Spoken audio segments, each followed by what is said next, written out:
Ouf, c'est fini. J'en ai vu des matchs de foot odieux, mais alors ce Cameroun-Égypte, surtout en deuxième période, a dépassé l'entendement. Pour être tout à fait franc, je m'attendais pas à grand-chose d'autre qu'un 0-0 et des tirs au but entre une équipe du Cameroun qui, il faut bien le reconnaître, n'avait pas joué de grosse nation depuis le début de cette CAN et qui ne fonctionne que sur l'efficacité du duo Aboubacar, Toko Ekambi. Et à partir du moment où ces deux joueurs sont bien pris, sur le plan défensif, il n'y a plus rien, quoi. Et c'est ce qui s'est passé ce soir. Les deux joueurs ont été inexistants. Et puis de l'autre côté, t'as un joueur formidable, Mohamed Salah, mais bon, quand tu le laisses se démerder tout seul, avec pas un coéquipier à moins de 25 mètres, c'est très compliqué. Donc le match, a été long, tellement long.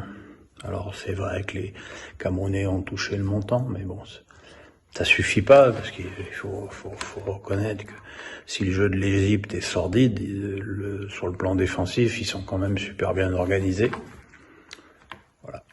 Mais ça suffit pas pour faire rêver les gens neutres qui ont juste envie de voir même pas un bon match de foot, mais un match de foot. Là, la deuxième période, j'aurais dû les compter, ça a été une sorte de concours du joueur qui restait le plus souvent ou le plus régulièrement à terre. Voilà, avec encore une fois un comportement plus que limite du banc égyptien, qui a d'ailleurs conduit à l'expulsion de Carlos Queiroz et un avertissement de son adjoint. Voilà, il y a eu aucun moment de plaisir à retirer de ce match. C'était vraiment du grande tristesse. Alors je veux pas dire que c'était une mauvaise pub pour le foot africain, parce que des matchs de ce niveau, on en a vécu à l'Euro, à la Coupe du Monde, à la Copa América. Je veux dire, ceux qui se sont infusés le Brésil-Argentine en finale, à part le lob de Di Maria, il y avait rien non plus. Voilà, c'est toujours une fâcheuse tendance de ce football moderne qui veut que ça se joue sur un détail, et puis quand ça arrive pas à se jouer sur un détail, ça se joue sur une séance de tir au but ou Gabarski. Alors celui-là, c'est un phénomène, ce Gabarski, parce que tous les matchs, depuis sa blessure à la cuisse, tous les matchs, il fait rentrer les soigneurs. Tous les matchs, on a l'impression qu'il va mourir dans les 5 minutes qui viennent. Et puis à l'arrivée, il est là, et puis il a été décisif puisqu'il a arrêté 2 tirs au but de Moukoudi et de je ne sais plus lequel, et puis NJ et Léa Silic et puis NJ qui lui a fait 2 malheureux pas d'élan pour tirer à côté.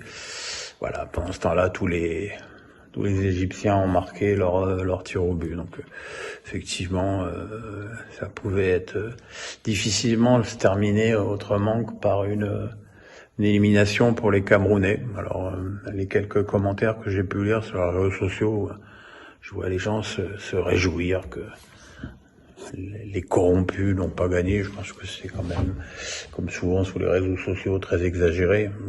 Voilà. Je pense surtout que les Camerounais avaient eu un tirage au sort sur mesure, et puis le truchement des matchs de qualification leur ont fait que le parcours jusqu'en demi-finale était un chemin parsemé de roses, et que là évidemment ils ont surtout eu les épines. Donc maintenant voilà, dimanche, alors je vous ferai grâce du match pour la 3e place, je m'en ferai grâce aussi, et puis dimanche on aura le Sénégal contre l'Égypte. Alors le Sénégal qui lui aussi a pas été très emballant, mais juste pendant les matchs de poule, et qui depuis les matchs à élimination directe a pris une nouvelle dimension. Et il y a un jour de récupération de moins pour les Égyptiens qui eux en plus ont joué 120 minutes.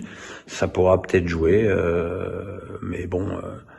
On sait que de toute façon, les Égyptiens vont, comme d'habitude, attendre derrière et tenter soit de compter sur un exploit de Mo Salah, soit de nouveau arriver au tir au but. Alors, Je ne le souhaite pas, hein, parce qu'il y a 1 heure de décalage entre cette finale et Lille PSG dimanche. On va donc faire fonctionner la tablette et la télé. That's my life, guys. Allez, on va se coucher parce que ça ne mérite qu'une nuit de sommeil, tout ça. Salut!